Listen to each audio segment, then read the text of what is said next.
Guys, it is the moment we've all been waiting for. This is the grand wrap up of the 90-day challenge. So grab a coffee or pop a champagne, margarita, whatever your vibe is, and let's go behind the scenes to see what I actually did this 90-day challenge, what worked, what didn't, what I fucked up, and what I need to set in motion for the next 90-day challenge. So first of all, let's go with the good stuff. So drum roll, please, because I got a grand total of 7 new clients over the 90-day challenge. That's right, 7 wonderful badasses have joined my Quokadilla family, but that's not all. We also had a whopping 50 new inquiries, which is great. Now, I know what you're thinking. With 50 inquiries, shouldn't you have had more than 7 clients? And you would be right. There's 2 parts of this that I have been able to identify because I have done a 90-day challenge, so I know exactly what's not working and what I need to fix. All right. You'd be right if you were thinking 50 inquiries, shouldn't you have more than 7 new clients?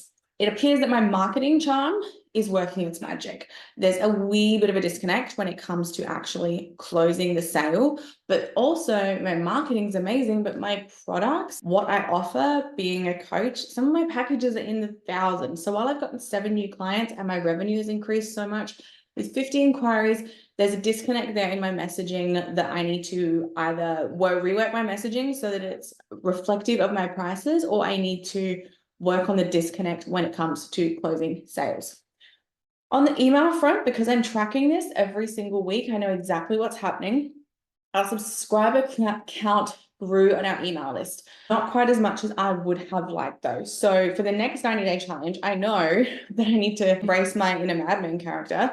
And I'm diving into the world of paid marketing, which I have not had to do my business for a long time. But my email list, I know from past 90-day plans, is really, really valuable. My lifetime customer value once they're on my email list is really, really high. And I make a lot of my actual high ticket sales through my email list.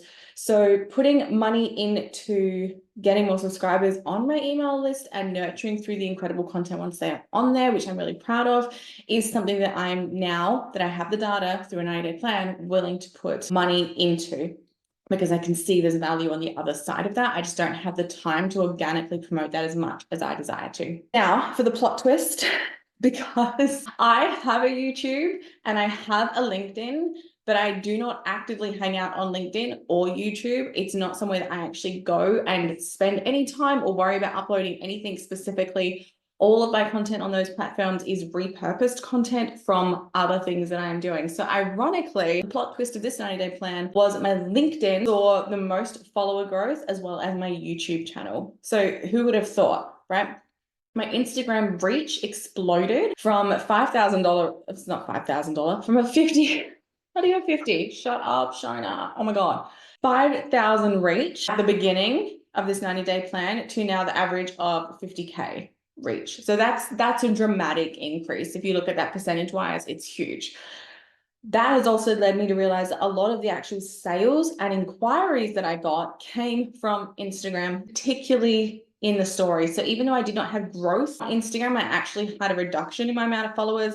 Number one, because I went through and cleared out a bunch of spam accounts, whatever it is, but the actual money that comes to my Instagram is still really, really high. So it seems that the bottom of funnel content on my Instagram is doing the trick. And I can now see that really quickly and really easily because I'm tracking my analytics. I'm seeing when my inquiries come in. I'm seeing what's actually making sales, where I'm able to follow up, where the amount of growth is coming through, where the actual money is coming in from, and that is coming in through Instagram stories, even though YouTube and LinkedIn saw the most growth on my platform, my audience, right?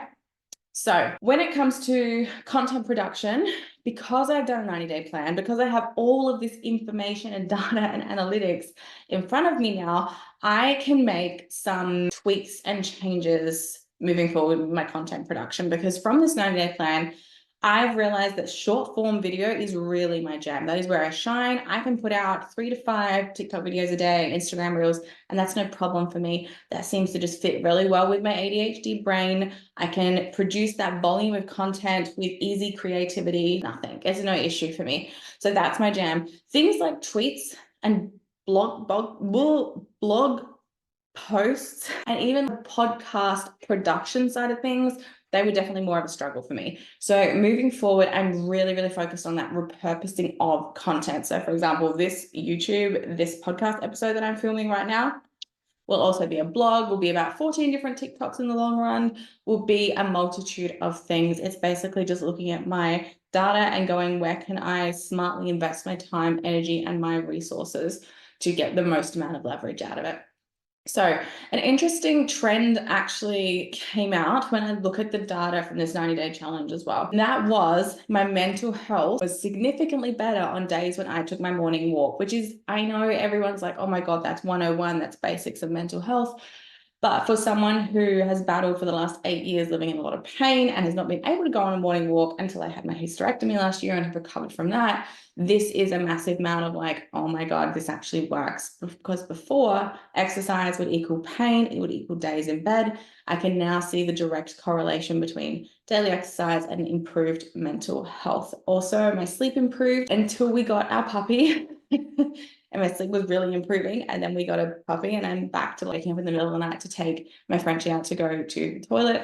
So that was one of those other interesting trends. Also, when I looked at the data of the 90-day plan, I noticed I was spending a significantly less amount of time marketing my business than I used to. My time these days is really focused on working with my clients, making strategic moves with my marketing, and leveraging my energy and time across the 2 businesses that I run, as well as consulting that I offer as well.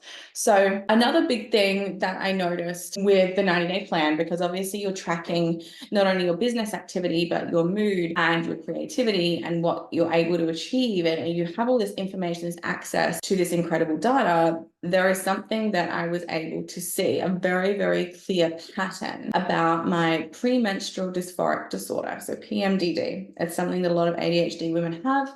And what I could see is that every 4 weeks, there is a very noticeable dip in my creativity levels.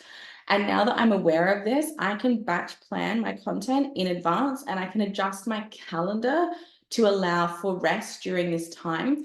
And that's something that happens internally within my business and life, because externally, you would not see that from the outside, because now I'm able to leverage my business around knowing that this is going to happen with the information that I have.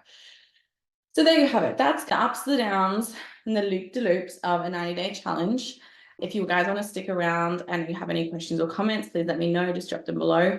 We are starting our next 90-day challenge on the 1st of April. Enrollments will be open till the 7th of April, where you can see exactly how to do this and you get support over 90 days with me, checking in with you every week, running group coaching calls, creating 90-day plans with you, and basically creating a way to build your business using consistency, using momentum, and using daily habits that, like, little steps that add up to things. And if you're interested in learning more about that, you can hit me up and join the 90-day challenge for round 2. Anyway, I will see you guys next time. Have an amazing day.